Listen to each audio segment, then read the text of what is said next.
జగన్మోహన్ రెడ్డి గారు గాజువాకలో చెప్పారు. గాజువాకలో గిన మీరు కూటమి అభ్యర్థిని గెలిపిస్తే స్టీల్ ప్లాంట్‌ని అమ్మేస్తారని. కానీ ప్రజలు ఎందుకో మరి జగన్మోహన్ రెడ్డి గారి మాట వినలేదు. ఈరోజు కూటమి అది కూడా హైయెస్ట్ 90 ఓట్ల మెజార్టీతో 94 ఓట్ల మెజార్టీతో గాజువాకలో కూటమి అభ్యర్థి గెలిచాడంటే ఇప్పుడు అక్కడ ఉండే ప్రజలంతా స్టీల్ ప్లాంట్‌ని ప్రైవేటీకరణ చేయడానికి ఒప్పుకున్నట్టే.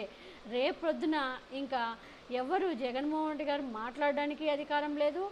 ఎవ్వరు కూడా స్టీల్ ప్లాంట్ ఎందుకంటే అక్కడ ప్రజలు ఒప్పుకున్నట్టే. కూటమి అభ్యర్థికి తెలుసు అక్కడ కూటమి వాళ్ళు బీజేపీ వాళ్ళు అమ్మడానికి ట్రై చేస్తున్నప్పుడు వాళ్ళకి మీరు ఓటు రూపంలో బుద్ధి చెప్పాలి. కానీ ఇప్పుడు మీరు అమ్మేసుకోనంటే ఇప్పుడు వాళ్ళు బాగా హ్యాపీగా ఆ స్టీల్ ప్లాంట్ని వాళ్ళు అమ్మేస్తారు ఇప్పుడు. కాబట్టి ఇలాంటి అమ్మేసింగ్ జగన్మోహన్ రెడ్డి గారు కూడా సైలెంట్గా ఉంటే బాగుంటుంది. ఇక్కడ ఎందుకంటే ప్రజలే ఒప్పుకొని అక్కడ కూటమికి అధికారం ఇచ్చినప్పుడు, కూటమి అభ్యర్థిని గెలిపించినప్పుడు అక్కడ కూటమి వాళ్ళు అక్కడ ఉండే ప్రజలే ప్రైవేటీకరణకు ఒప్పుకున్నప్పుడు ఇంకా మనము పోరాడి ప్రజలకు ఎందుకు చెడు కావాలి?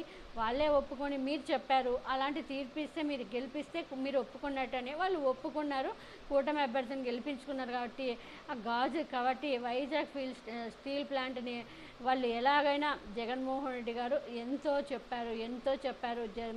చెప్పారు కానీ ప్రజలు అసలు ఏం తీర్పో ఏంటో అర్థమే కావడం లేదు. మొత్తం అసలు ఎందుకులే ఇవంతా చెప్పుకొని బాధపడే కన్నా కానీ ఇంకా స్టీల్ ప్లాంటు అనవసరంగా స్టీల్ ప్లాంట్ ఒక ప్రైవేటీకరణ అయిపోతుంది. ఇప్పుడు మీకు ఇది సంతోషమేనా? అక్కడ ఉండే ప్రజలు అనేది ఆలోచించుకోవాలి. ఎందుకంటే జగన్మోహన్ రెడ్డి గారి మాట మీరు వినలేదు, మీరు చెవుకి ఎక్కించుకోలేదు. ఇప్పుడు బాధపడి ఇంకా మీరు మున్ముందు బాధపడినా కూడా ఉపయోగం ఉండదు. వాళ్ళు నిర్ణయం తీసేసుకుంటారు, ప్రైవేటీకరణ చేసేస్తారు బీజేపీ వాళ్ళు. కాబట్టి ఇంకా కానీ కార్యకర్తలకి ఏ కష్టం వచ్చినా కూడా మాత్రం జగన్మోహన్ రెడ్డి గారు అండగా ఉంటారు, అందులో సందేహమే లేదు.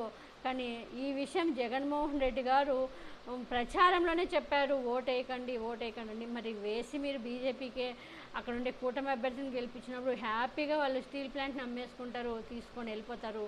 ఇంకా జగన్మోహన్ రెడ్డి గారు కూడా ఏమీ చేయలేరు.